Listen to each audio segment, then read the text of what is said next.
Wow. My spirit is lifted way up above the high heavens. Mother of fucking Hades. This is the third time in a row that on the second, either on a year that ends with the 1 since 2001, that we got a first-time winner at the Daytona 500. 2001 was Michael Waltrip.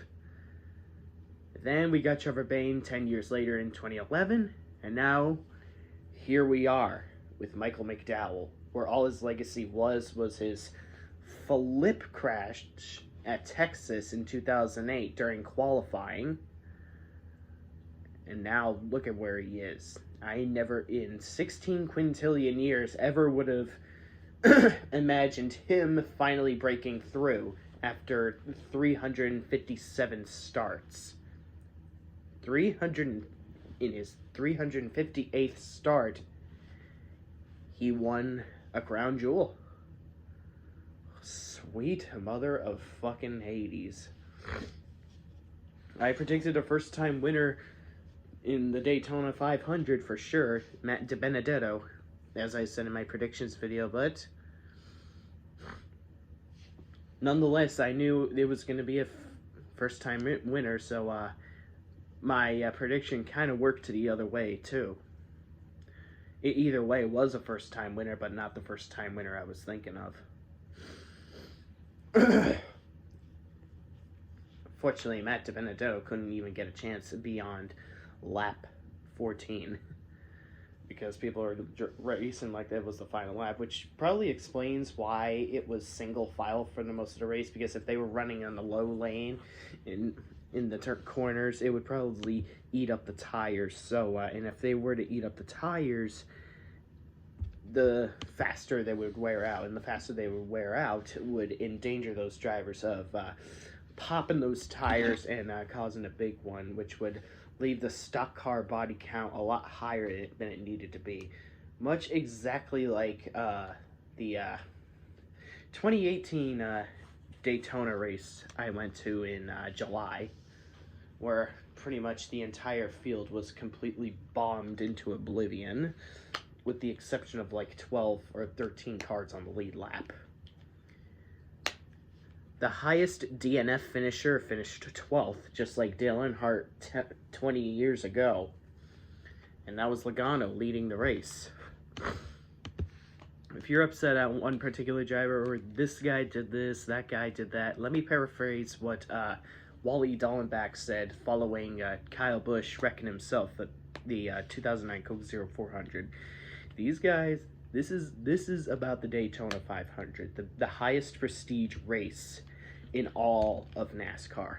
Like, who really excessively broadcasts or rewards drivers for winning, say, the Kansas Spring race? Like, who really cares about the winner of the Kansas Spring race from, say, 2011? I believe Brad Keselowski got his second career win said race. This is the Daytona 500, a big crown jewel. Joey Logano's leading the race. Brad Keselowski has no regard whether or not they are teammates. The Daytona 500 is the very final race that Brad Keselowski needs to win in order to sweep all of the big trophies to his collection. He's a NASCAR champion. I believe he won the All-Star race before. I don't remember right whether or not he did. He back-to-back won the Southern 500 in 2018, then the Brickyard 400. 2 years later, he won the Coca-Cola 600. Now that one missing crown jewel, the biggest crown jewel on the schedule, is the Daytona 500. Brad Keselowski had no choice but to at least try to make a ballsy move for the victory. He had to make a slingshot past his teammate that already had a Daytona 500 win to his victory, because if he held back, it's over. he threw his chances of winning the 500 out the window. He had to at least try to win. And in doing so, it resulted Joey Logano having the temptation to block and defend his position to try to win his second Daytona 500, and it resulted in both of them crashing out and collecting a lot of drivers that were running inside the top 10. Kyle Busch, Austin Cindric, to my surprise, he was running in the top 5 all race long, and unfortunately Bubba Wallace, he had to go back into pit road because of a loose wheel or whatever, but yeah, it is what it is. It's still a long season. He ran good for the most of the race. I don't think he would have been as high as 17th if he wasn't running well most of the race. I mean, he really gave it his all. I still have that chance to hope he wins so I can laugh at all the Trumplicans that won't shut their fucking mouth about them, that continue to talk about him ad nauseum. NASCAR could really talk about, I don't know, macaroni and cheese pizza, and they would still run harder than their mouths on them. You know, if they ran like their mouths, they would get a sexy 8-pack. Didn't think about that one, didn't ya, Trumplicans? You know, I'm gonna gracefully take this loss as a Chase Elliott fan. Second place finish at the Daytona 500. Finally, for fucking once, that Chase Elliott actually has a decent finish in the Daytona 500. He finished second behind Byron in the Coke Zero 400, and now he finished second behind Mcdowell. This is a graceful loss that I will gracefully take with pride. This is like the first time in how many years that I don't have an empty husk following the Daytona 500. I think 2017 was my last graceful Daytona 500 where Kurt Busch won. The last ever Daytona 500 I was ever happy after. 2018 was an absolute shit show. Fuck you, Austin Dillon. Denny Hamlin, well, not the biggest fan of the guy, but I'm glad he won because of the emotional victory that he provided for Joe Gibbs Racing since J.D. Gibbs passed away, which essentially was the 2004 Atlanta win Jimmy victory of Denny Hamlin. Much like how Jimmy won for Ricky Hendrick, the son of Rick Hendrick, Denny Hamlin, that race won for Joe Gibbs Racing's, Joe Gibbs' son, J.D. Gibbs.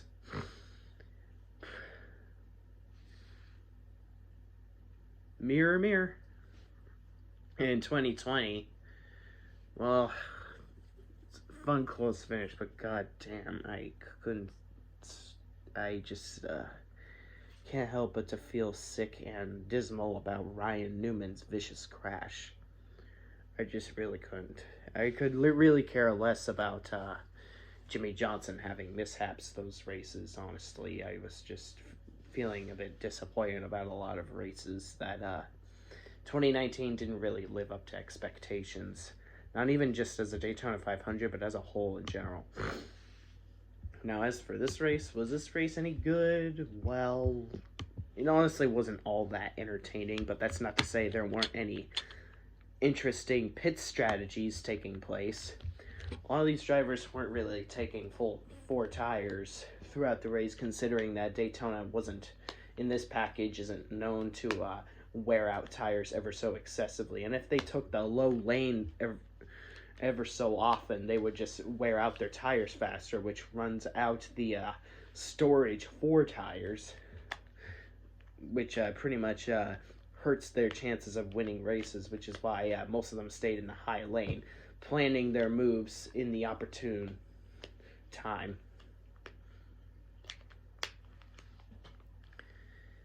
So yeah, overall, this race was not all that entertaining, but that's not to say it's unwatchable. I mean, of course I would probably watch this race again just for the excitement and knowing what could happen, what twists and turns could be made. This honestly could compete with 2013 and 2000 in terms of single file cringe trains, but this at least had a little more authenticity to it and a lot more unpredictability. This essentially was the 2006 Talladega finish on steroids, where the race where Brian Vickers was trying to help his teammate Jimmy Johnson win the race by drafting Jimmy Johnson toward the lead. Jimmy Johnson's about to make his move for the lead. Brian Vickers tries to go with him and accidentally hooks the rear bumper of Jimmy Johnson into Dale Earnhardt Jr. Boo-hoo. Fuck me. Dale Earnhardt Jr. and Jimmy Johnson both lost. Jimmy Johnson got his first and only DNF of his first championship season of 2006. Brian Vickers got his first win, but in controversy. Now, here we are in 2021, where Brad Keselowski tried to make a move for the win to get his final crown jewel he needs to win. And here is Michael Mcdowell now with a win to his name. He now has extended his legacy beyond his qualifying flip crash, which is quite stellar and intriguing all at the same time. He started from that sort of bottom to now a crown jewel victory. I know Daytona and Talladega are wild card victories, but that's not to say that the championship contender drivers are never up the front. So underfunded drivers still have to worry about drivers like Denny Hamlin, Brad Keselowski, Logano, Chase Elliott, who else? Kyle Busch, even though Kyle Busch only has 2 restrictor plate race wins to his name under caution. But nevertheless, he's still a threat, and he still could win, and he's still the winningest champion in the active NASCAR field. So anything still can happen, so I have to be fair. He still could win Talladega, as much as I hate to say it. So, yeah, this is quite arguably my favorite loss for Chase Elliott. I'll definitely take a second place finish. He hasn't had many decent finishes in the Daytona 500, so this is absolutely a finish I will take gracefully. And how about Jamie Mcmurray with that 8th place finish after getting caught up in the early race big one? That's some gang shit right there, Jamie. And don't let the haters get to you, Bubba. You ran extremely well for the majority of the race. Your finish is just face value false illusion. Everyone, even the people who are in denial, know your worth. Do what you can in the long run.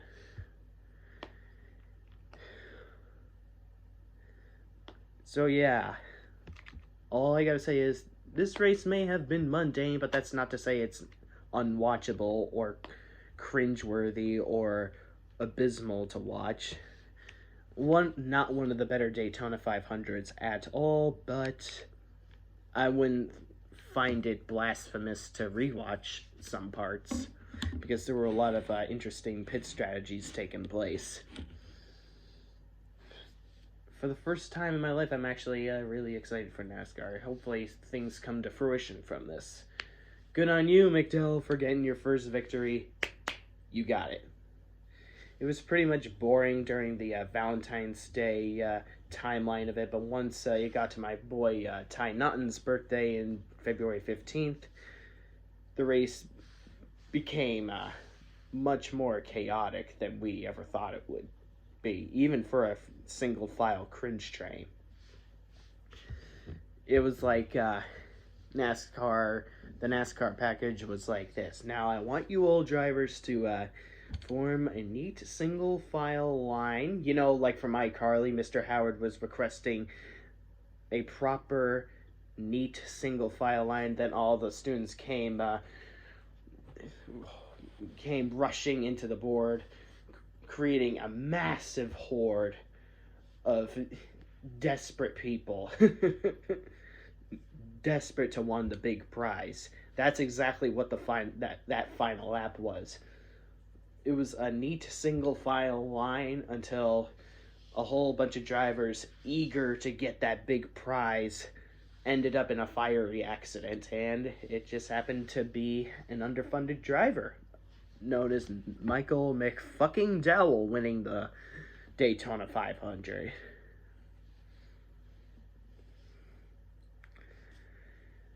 So yeah, I am hopeful for my boy Chase Elliott. Hopefully he will continue that road course streak and continue to make history at the Daytona road course. This was a not so enthralling Daytona 500 to watch, but it's not to say I don't forgive it. Anyways, I think I said, at the very least, most of what I could say. Chase Elliott with a top 2 finish. Kyle Larson, despite pancaking the wall, finished 10th. Unfortunately, my hometown driver, Kaz Gralla, had brake problems, so that sent him into the garage. His brake rotor, after even getting it fire extinguished, was still in flames, which pretty much sent him to the garage because they didn't diagnose the fucking problem. My other boy didn't get other